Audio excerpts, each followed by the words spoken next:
อากาศกำลังดีนะทุกคนอยู่บนม่วงมื้อนี้เพื่อออกไปซื้อเสร็จเขาเปียกไปซื้อซีนหมูมาไว้กินสัวสิได้มาถ่ายให้ดูให้กินบ่เป็นธรรมดานะทุกคนอันน่ะคันว่าสิไปอันน่ะอุบลนี่ได้ผ่านหนองคา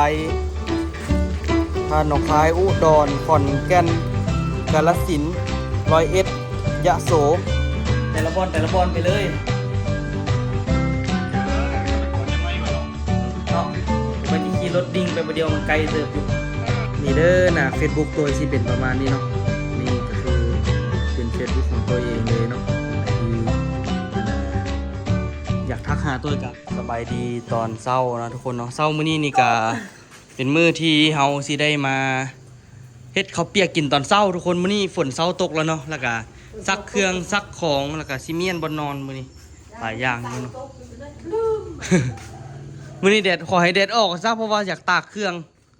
ซักเครื่องไว้นี่ตอนนี้ก็คือแดดซองออกมาแล้วเนาะเบิ่งหมอกฟุ้งเลยทุกคนเพราะว่าเมื่อคืนนี้ฝนตกเมื่อคืนเนาะเลยแบบว่าแต่ว่าฝนตกแต่ว่าบ่มีน้ำเนาะไม่จัดเนาะฝนตกแย่ๆมันบ่มีน้ำแต่ว่าฝนตกเมื่อคืนทุกคนค่อยๆตกพอแต่เห็นหลายอย่างมันเปียกอยู่นั่นแหละนี่ทุกคนมื้อนี้ต้มข้าวเปียกใส่ไก่เป็นโตแล้วนี่เลยเนาะใส่เป็นโตไปเลยแล้วก็จึงมาเฮ็ดเนาะมันจึงนัวคักไก่กับเป็นไก่ดุกดำอีกได้เนาะคักแท้ไก่ดุกดำผสมเพื่อที่ว่าเป็นไก่ที่เลี้ยงเองอยู่ในคอกเนี่ยเนาะแล้วพอบ่ได้ซื้อเพิ่นเนาะไปซื้อ สิไปซื้อเสร็จข้าวเปียกเนาะกระเทียมเจียวก็มีแล้วซื้อเส้นข้าวเปียกซื้ออาจจะซื้อตอนเลือดน้ำแล้วก็อาจจะซื้อลูกซีนเนาะ3อย่างไปมื้อนี้แล้วก็พวกงอกใส่บ่แม่จันอันบ่มักเอาแต่3อย่างนี้เนาะแล้วก็ผักก็เก็บอยู่ในสวนนี้มาเฮ็ดกินเนาะอ่ะทุกคนพออย่างยาวแล้วเดี๋ยวสิออกไปตลาดมื้อนึงก่อนพอโตก็เฮ็ดเสร็จเบิดคืนอีกละ2คืนละทีบ่ได้นอนเนาะทุกคนมื้อนึงให้ได้นอนอยู่แต่ได้นอนบ่สนิทตานะแบบว่าบ่ได้นอนจำเศร้าหั่นนะขิงวะ4อย่างเนาะ4อย่างกับขิงมักเพชรมาอีกแล้วเพราะว่าเฮาซื้อมื้อวานนี้อ่ะเดี๋ยวตัวออกไปซื้อเครื่องอยู่ตลาดกันเนาะนี่บรรยากาศตอนเช้าดีแฮงทุกคนงามเนาะหมอกฟุ้งเลยอากาศเย็นๆนอนกับห่มผ้าสบายคักอากาศกำลังดีนะทุกคนอยู่บนม่วงมื้อนี้เพื่อออกไปซื้อเสร็จข้าวเปียกไปซื้อซีนหมูมาไว้กินต้องซื้อหลายแนวอยู่เนาะไปมื้อนี้เป็นคนเดียวเนาะซิ่งรถจักรไปแต่นั่นยังว่าไอ้บริเวณซุกอัพเดือนนั่นน่ะแบ่งซุกอัพมาแล้วจะเสียมาลองเนาะแล้วเอาซุกอัพมาเปลี่ยนน่ะนะพวกอย่างนั่นแหละก็แจมโมเละเนาะอย่างมากอง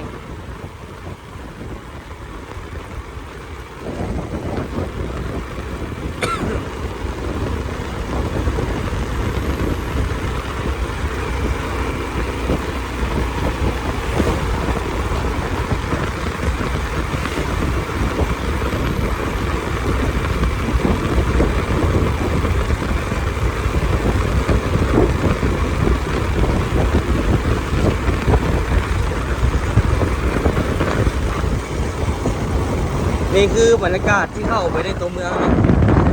เงินกำลังสั่งมาไล่เนาะแต่ว่าอะไรอันนี้ดินสมบูรณ์เลยนี่ดินเขาต้นตาลนี่แต่ต้องมาเสาเห็ดเลยนะกล้าเป็นอย่าง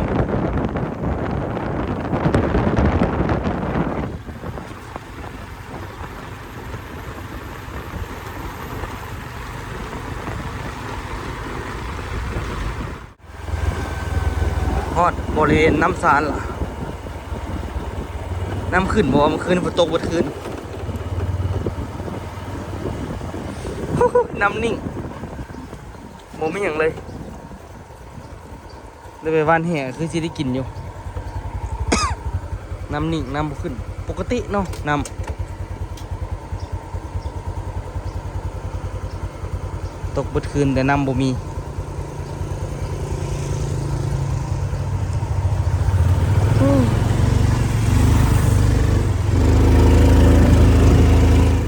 เนาะได้หมูปิ้งได้สิ้นหมูได้ข้าวเปียกลูกซีนขิงแล้วก็ตอนเลือดเนาะทุกคนครบเสร็จละ กับบาทนี่ หมูปิ้งเอาไว้ไปปิ้งให้เอาป้อนออโต้เนาะออโต้มากินแบบนี้ป้อนข้าวเหนียวโอ้ลืมซื้อข้าวเหนียวได้นี่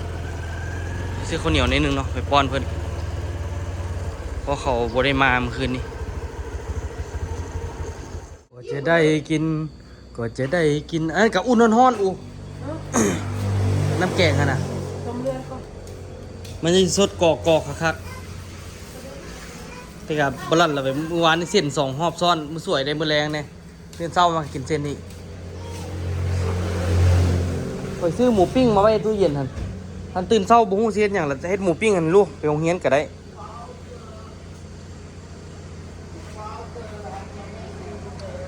ไม่จันไปใครละ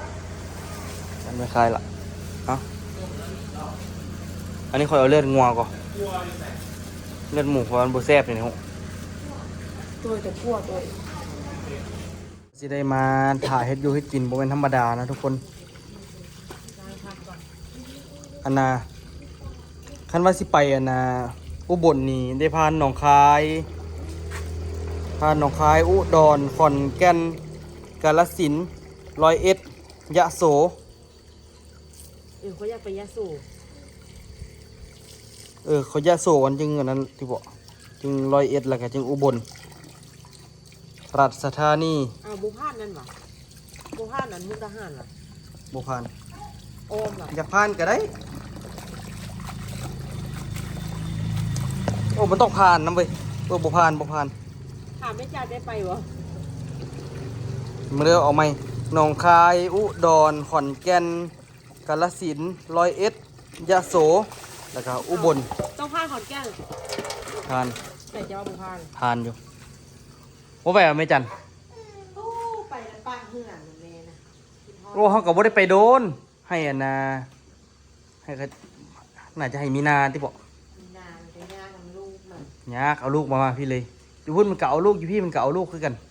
เมนอยู่ฮันเล่อยู่พุ่นเก่าลูกพี่เก่าลูกต้นไปท่านนึงผมมีโอกาสไปแล้วได้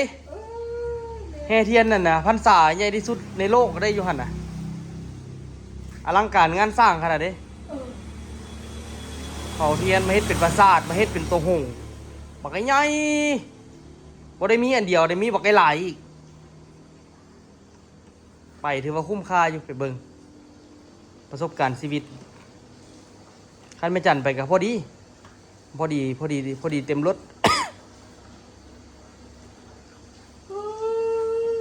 ทั้งหลังกับอูคำไม่ซุกไม่จันขึ้นไปข้างหน้าพอสดมอโต้ก็ได้เปลี่ยนกันไปเปลี่ยนกันมามอโต้นี่สิได้ไปแบบบูฮูโต ไปใส่ก็เอาไปน้ำเมิดหมอนั้นอุ่นน้ำเขาเปียกแต่ว่ายากยันยากอันนะยันบ่มีอันนะที่พักเท่านั้นแหละส่วงแห่เทียนพรรษาก็ยันเขาจะจองไว้เบิดเอาเต้นไปกลางมานอนบ่จะคืนบ่ บ้ามากยากอยู่คนไปกลางนอนแต่ว่าข่อยว่าข่อยกระย่านเท่เลยย่านบ่มีที่พักนะคารามีคนอยู่พุ่นเห็นก็จะจองไม่ให้คือสิดีเนาะมันไผอยู่อุบลแน่ให้เทียนพรรษานี่อยากรบกวนไปฮะจองเองบ่ได้ว่ะจองผ่านออนไลน์ฮู้เลยข่อยบ่เคยจองผ่านออนไลน์จักเทื่อลองไอ้เมฆถามไอ้เมฆน่าจะฮู้อยู่จะเสียไอ้เมฆเบิ่งให้ก่อนอันนี้ก็จองผ่านออนไลน์ข่อยมอดเมื่อกี้นี่โอ้สิยากอย่างกระดักโดเด้ให้ยากป่ะใกล้เป็นโตเลยเด้อทุกคนนี่เนาะใกล้เป็นโตเลยเนาะเอามาเฮ็ดเขาเปียกกินมื้อนี้ซับเลยว่ะเลยจังได๋จิกแค่วดีขนาดนี้กินตอนเลือดนี่ลืมบอกว่าจะซื้อมันมาซื้อหยังเกี่ยวเฮ็ดเกี่ยว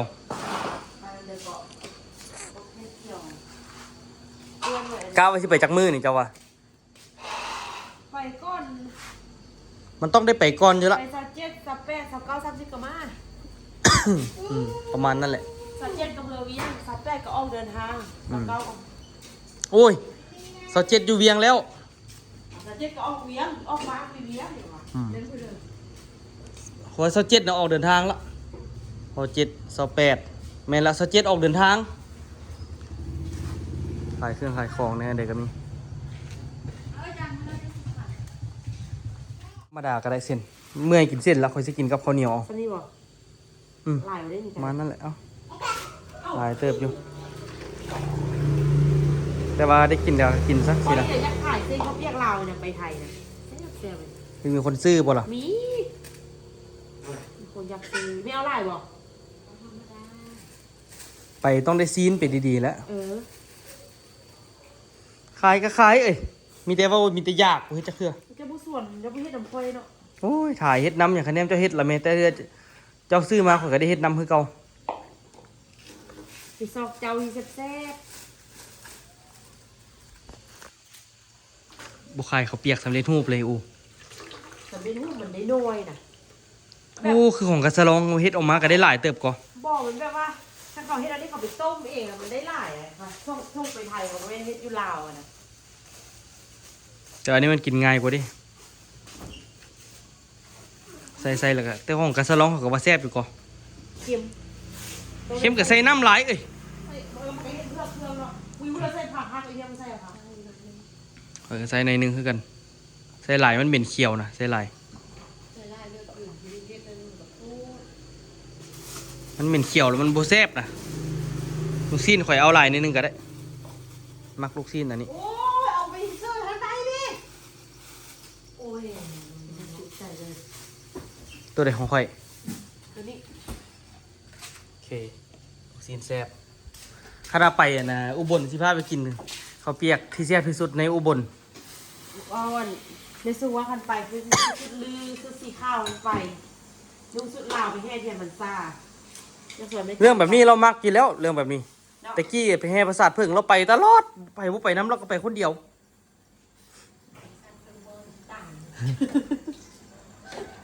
แห่เทียนพรรษา พรนักไป ไปตู้ค่ะพันตอนนั้นแม่พัดเป็นเลือดพุ่งจนกระแดงไปกระตุ่มเป็นตุ่มเป็นแล้วอุ้ยทุกเช้ทุกวัน ไปบ่ได้บุญซะ ปีนั้นแม่บ่สบายก็ที ปีนี้สบายดี ปีไม่ตู้คำบากปีนี้ไม่ตู้การตาย ปีนั้นคุมเฮ็ดอย่างปีแรกเด้ปีนั้นคุมเฮ็ดอย่างปีแรกเด้ พุ่งมาซ้ำเนื้อแม่อยู่วันเด้ อ้าวโตลูกสิไปกัดแล้วนะบ่เป็นติ ยาวดีแท้ค่อยๆเที่ยวไปคือสิดีโอ้ค่อยๆเที่ยวไปคือสิคัก ย่าไม่ยันบ่ไปก็ซอกซื้อเครื่องมาฝากกันบ่ไปนะ อืม พาไปทะเลเอาเนาะไปทะเลเอาเนาะ น้ำได้โอซิเกิร์ดทะเลก็ได้ เออ เธอได้เงินพอดีได้เงิน YouTube แล้วก็ไป สุดนี้ก็ได้ อยากพาพ่อแม่ไปเที่ยวไปถ่ายรูปจักหน่อยเด้อตอนมีแหงนี่ ไม่ซุกคือกันเดี๋ยวนี้โบมีโอกาสไปแล้วไปแล้วเดี๋ยวนี้บ่คือตะกี้แล้วเด้ เขาอันนี้ เท่าละตะกี้นี่ไปใส่ก็บ่อยากไปอืดๆอาดๆเดี๋ยวนี้คะแนนไปส่วน 60ปลายเด้มีสุก ฮู้สึกถึงชีวิตแล้วบ่ได้ไปนะคือบ่ไปแต่โดนว่าแล้วแหละสิไปจีนอีกแล้วเด้หั่น เมื่อกี้นะเมื่อกี้ไปใส่ ฮะ เมื่อกี้ไปเวียด ไปเวียดเมื่อกี้นี่ไปพร้อมนี่สิไปจีนอีกแล้วหั่นน่ะอยากมีเงินช่วยอยู่ทุกคนไป เกิน พอสดก็ไปน้ำอีกค่อยก็อยากไปไป อยากไปเลย ถามไปน้ำเล้าเดี๋ยวกูบอกว่า บ้าฮะ เนี่ยแล้วใครจะไปละบ้ารถฝ่ายมันจะไปโดนเฮงค่อยไปเขาได้ค่อยบ่ได้ไปจักเทื่อว่ะ คอยให้สนะ เราก็อยู่นี่ บ่ เป็นหยัง โอ้ย ไปละค่อยจะไปจีนน้ำแม่ดีกว่าว่ะ อ่ะ ของค่อยป่ะหันเครื่องปรุงดิซะเครื่องปรุงดิซะ นี่กระซอกมาปรุงเลยโต๊ะขี้นั่งพ่อเดี๋ยวนะ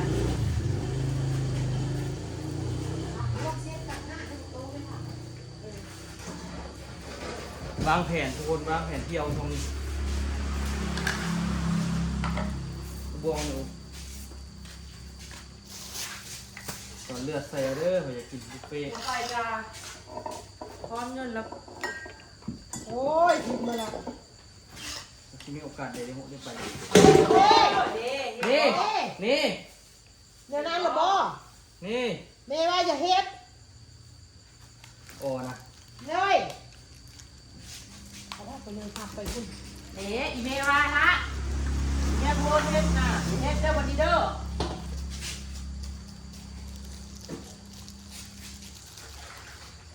ลวกเส้นไว้นะเสื้อนี่นั่งหันมาจักๆถ้วยเท่านั้นอ้ำโอ้ยเด็กเลย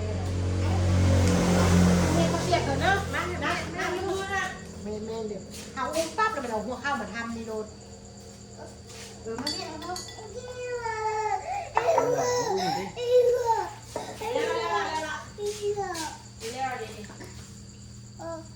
โอ้ยตกใจแม่เอาเถอะแม่เอาเถอะแม่เอาเถอะเด้อมาเด้อทำเลยเอาไปเอาไปเอาไปเอาไปโอ้ยเดี๋ยวไอ้เจนเนี่ยมันมาเอาพ่วงมาให้แม่จักๆมันมุนนะ มากกว่านี้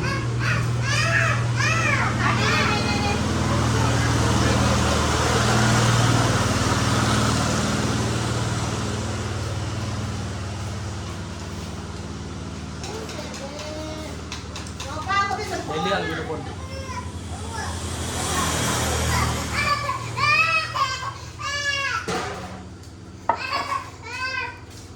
โอ๊ย ในเกิดอาการแล้ว งอนก็ลูกงอนเองก่อนงอน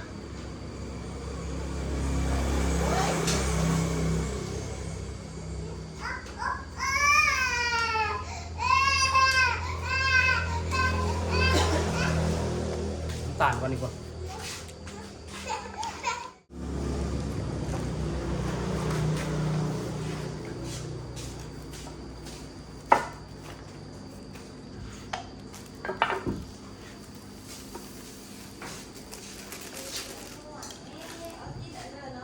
ยิงข้าวเปียกมาเด้อ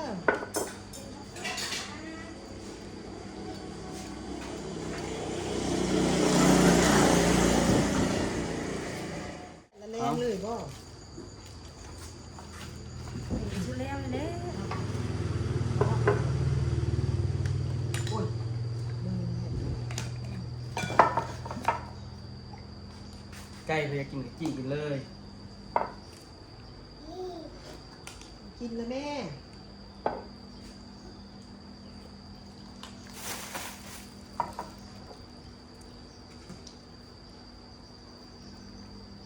เดี๋ยวฝนตกไล่ซีโน่หรือเฮียคือซีเดือบอกกันเนาะ เละไปจ้องนั่นเลยแม่สิได้เข้าไปต้วนกล้วยไปห้างป้าห้างป้าเอาต้นย่าง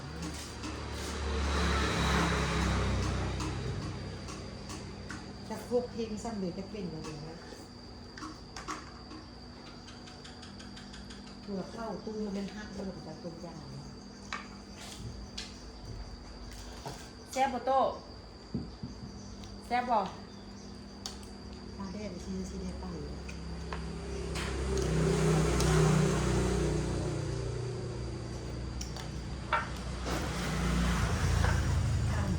แบบ ใกล้ลูกซอน ไก่ด กินไก่เงียบๆดี ำลูกอีข้าว แน่นอน คือต่อไงไปเนาะกินนักเกลือ เนื้อ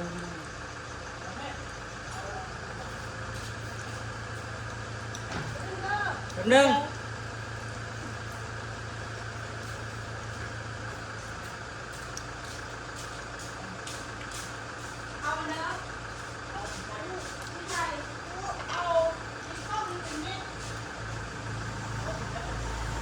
น่ากินล่ะ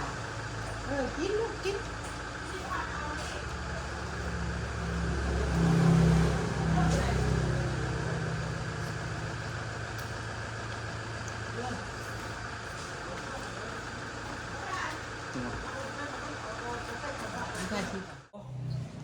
วางลมอยู่บ่เอาอยู่ที่เดี๋ยวนี้เอ้ยเรื่องมันจะเอาโทรศัพท์โทรหาเดี๋ยวโทรศัพท์นี่เสียงคอยนะแล้วนึงโทรหาเดี๋ยวสิโทรถามพ่อกับแม่เนาะสิวางแผนกันจังใดดีว่าสิไปปีนี้เนี่ยเนาะเพราะว่าก็ถือว่านะตั้งใจสิไปแท้ๆรอบนี้บ่ให้พลาดเราทุกคนเราจะได้กันสิไปเนาะเดี๋ยวสิถามพี่เมฆว่านะมันสิโอเคบ่บางทีสิส่วนพี่เมฆนำคันว่า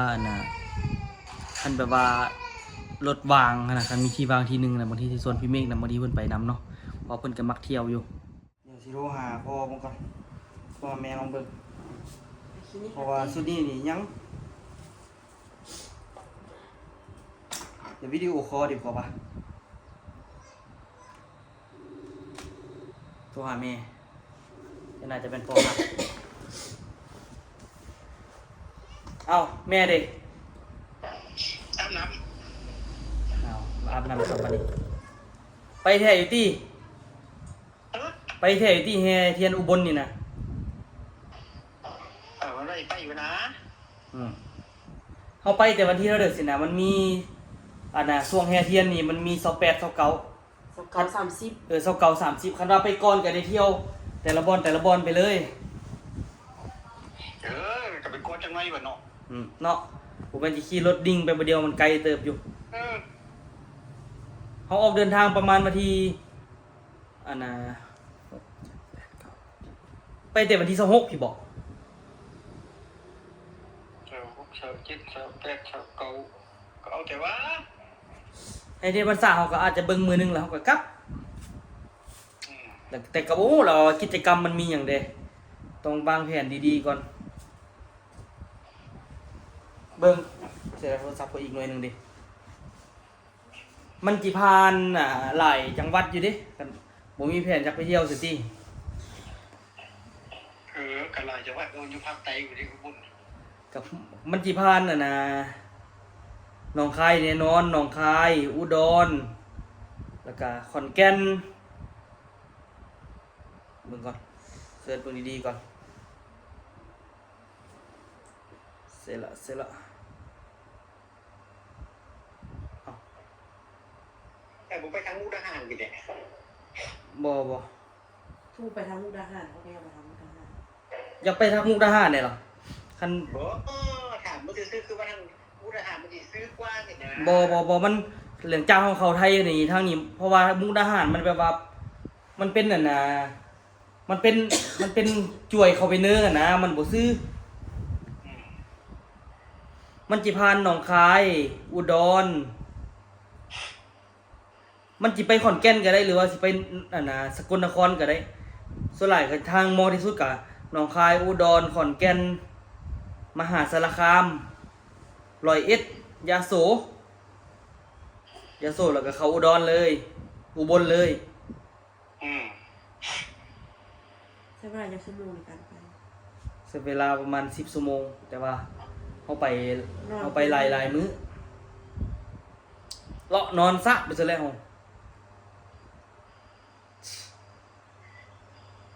เขาก็เบิ่งสถานที่ท่องเที่ยวเขาไปเสิร์ชเบิ่งสถานที่ท่องเที่ยวแต่ละบอน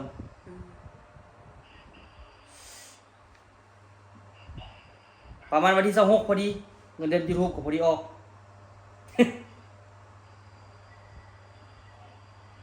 เขาได้ไป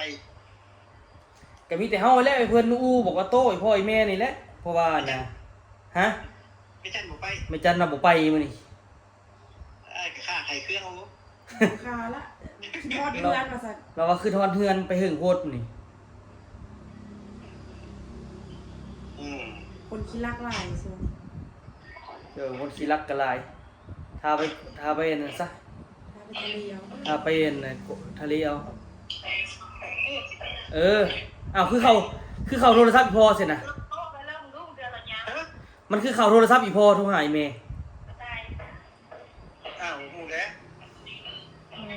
มันจะเจออีเมย์ได้นี่นะของแม่วะของอีเมย์ไอ้กามันปุ่นกันอยู่ไปบ้านเพิ่นเก้าแม่แต่มันปุ่นกันอยู่ดี เดี๋ยวไปเลยจะไปแป้งเถอะอ่ะเดี๋ยวคำว่าไปบนโซนนั่นแหละก็จะวางแผนดีๆก่อนมีบนเที่ยวหลายดอก วางแผนจดๆไว้เอานี่แหละสินะถือว่าแน่นอนนะทุกคนรอบนี้นี่เนาะ แผนบ่ล่มเตี้ย แผนบ่ล่มหรอกที่บอกมันพอวางแผนมาหลายรอบแพงละแต่ว่าตัวนี้นี่ก็คันว่าคันว่านะมันบางคนหนึงส่วนในวันไปทำบอก ก็ได้ก็ไอ้วันสิไปนะ ลองส่วนมันบอกเออ เอ้าคิดหน้านี่ตัวคิดเหนื่อยตัวดิ ส่วนในวันลองดูแต่ว่าเราสิบางบอก เอาขันตักบาตรไปนำก่อนเพื่อไปเข้าเป็นสายในตักบาตร พิริยากรตื่นแล้วบ่ไอ้วันนี่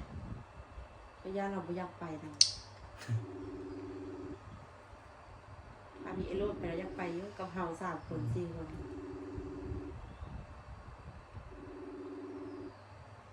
ฮัลโหลสวัสดีครับ ว่าไงครับ บ่มีแผนไปใส่ที่ไอ้วันซองนี่ คุณออกคิดว่าคุณจะไปอุบลเหรอ ไอ้วันตึ้งเสร็จอ่ะ เบอร์อะไร FC คุณโทรหานี่ตั้งแต่8 โมงเช้า ป๊าดทีเดียว แค่นี้เห็นเป็นเบอร์ที่เขาไม่รับเสร็จโทรมาอีกนี่เอาใครวะก็โทรไปไอ้ตัวกับไอ้ตัวกับโอบอกว่าจะมาอุบลบอกจะติดต่อยังไงนะงั้นนี่แล้วคิดถึงว่าเอ้าไอ้คุณดูคลิปเมื่อไหร่คลิปปล่อยเมื่อไหร่เนี่ยเมื่อกี้นี่เลยไม่ใช่คลิปเขาปล่อยตั้งแต่เมื่อไหร่ หางกระปล่อย ผมเพิ่งดูแกไม่อยากจะรู้แต่คลิปเขาปล่อยเมื่อไหร่มันนานแล้วหรือเปล่าอาจจะไม่ได้เดินทางแล้วไม่เห็นมีโปรแกรมเอาเดี๋ยวข้ามคือวางสายไปคุณสารภาพมา2 หัวเมียคุณทำไมต่อคลิปอะไร อ้าว อยาก น้อง พา น้ แม่ องว่า กับพ่อ นะ ไป สิ เที่ยว ส่วน อุบล สิมีเห็นพ่อแม่ไปอุบลไป ให้ ให้ เรี เรี ย ย น น พ พ ร ร ร ร ษา ษาดิเด้กูไปน้ำเหมยวัน อ๋อเอานี่มันจะแห่เทียนเหรอเมื่อไหร่ อ้าววันที่29นี่ดิ 29จะไปยังไงพี่โรดแกยังมีอันธพาลไปยังตัวอยู่นะ ให้รถเฝ้าสวน โอ้ดิฉันจะคุยด้วยกันมีฉันไปทรมานคนเดียวเลยบอก เอ้าก็ไปรถน้ำรถน้องดิ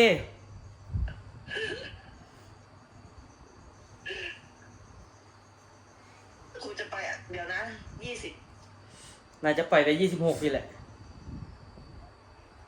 ค่อยๆเที่ยวไป เดี๋ยวนะเหมือนจะรับปากใครอะไรสักอย่างหนึ่งดูเป็นปฏิบัติดิ